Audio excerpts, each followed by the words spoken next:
I let a girl I barely consider a friend call herself my maid of honor to avoid hurting her feelings, but now she's sabotaging my wedding, and I don't know how to get rid of her without setting her off. Some background info about this girl: let's call her Jess, 26F. At this point in her life, she's kind of a hot mess. She's one of those people who airs everything on Facebook, who has a new love of my life every month, and a new best friend every few months.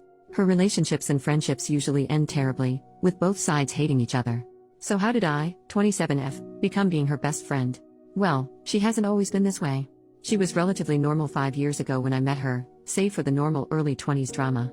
But in the last 2 years, she's lost her mom to cancer and her grandpa to old age, and she doesn't have any other family.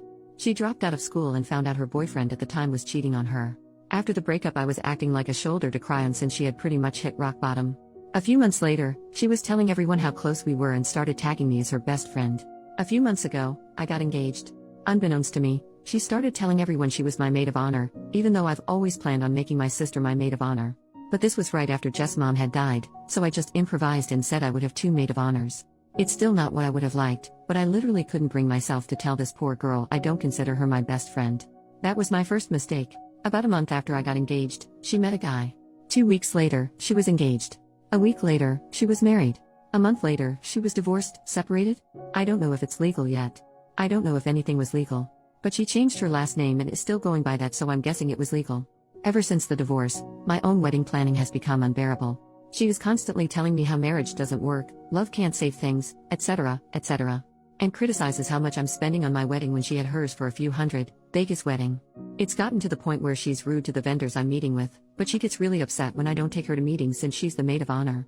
So I'm at the point where I just want to cut her out of the wedding, like I should have done in the first place. However, when I confessed this to a mutual friend, my friend let me know to be careful because Jess can be really vindictive. When she found out her ex from a few years ago was getting married, she tried to contact the bride and tell her he was cheating on her. He wasn't. One of her last besties was fired from her job because Jess made multiple email accounts and regularly contacted customer service complaining about her. And since she knows so much info about my wedding already, I'm really terrified that she'll somehow try to sabotage it. So basically, I don't know what to do at this point. I feel like this wedding is getting away from me, but I also don't know if it'd be less painful to keep her a part of it, because it would save me all drama.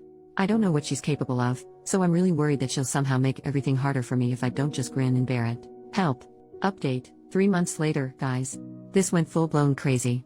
Before I could have a conversation with Jess, she confronted me about it. Apparently the mutual I confided in let the whole story leak, and a twisted, more dramatic version made its way back to Jess. Shit, meet fan.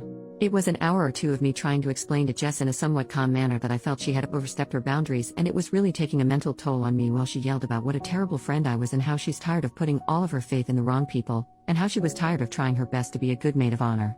I made the mistake of pointing out that I had never asked her to be my maid of honor in the first place, and she responded with, well, then I must be delusional. The first step is admitting you have a problem, so. Progress? Needless to say, we aren't on speaking terms. Shortly after that, I took all of your advice and called all of my wedding vendors and let them know that my fiancé and I were going to be the only people making any decisions, and set up a confirmation word with them. Apparently this crap happens a lot because nobody even asked why.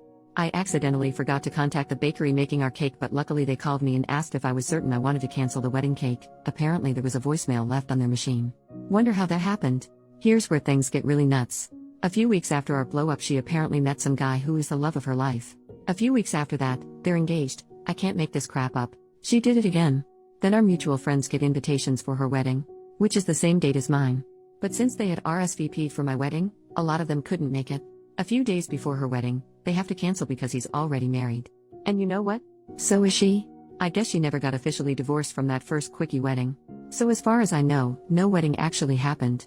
I have no idea if they still plan to. I'm just glad to be away from that circus. But anyways, I got married a few weeks ago. Everything was wonderful, the weather was great, and everyone present was a joy to be around, except maybe my uncle who gets a little too dancy when he's drunk, but you know. Family. Thank you to everyone who responded, and to everyone letting me know I'm not helping matters by going with the flow. I will be actively practicing caution when making friends, by running from crazy and not comforting it. Relevant comments. Commenter number 1, anyone else think the mutual friend is kind of crappy? She was the one who told OP to be careful about Jess. Yet she decided it would be a good idea to blab about what OP told her, knowing full well it would get back to Jess. Now instead of telling Jess on her own terms, OP got ambushed instead. OP, I actually asked her about it a few days after the blow-up. Her defense was that she didn't actually tell Jess, she told another mutual friend of ours, who told someone else, who told someone else, who told Jess, so technically it wasn't her fault. Which is how by the time it got to Jess the story was somewhere along the lines of, oh my gosh, OP is telling everyone you're ruining her life and sabotaging the wedding. All of us met at work, we all worked at the same restaurant long ago, and it was always a drama-filled place. A lot of the same people still work there and still thrive off of the drama. I'm thinking it's time for me to move on from that specific crowd. Cliques are fun in middle school. In your 20s, not so much. Commenter number 2, you said I will be actively practicing caution when making friends, by running from crazy and not comforting it.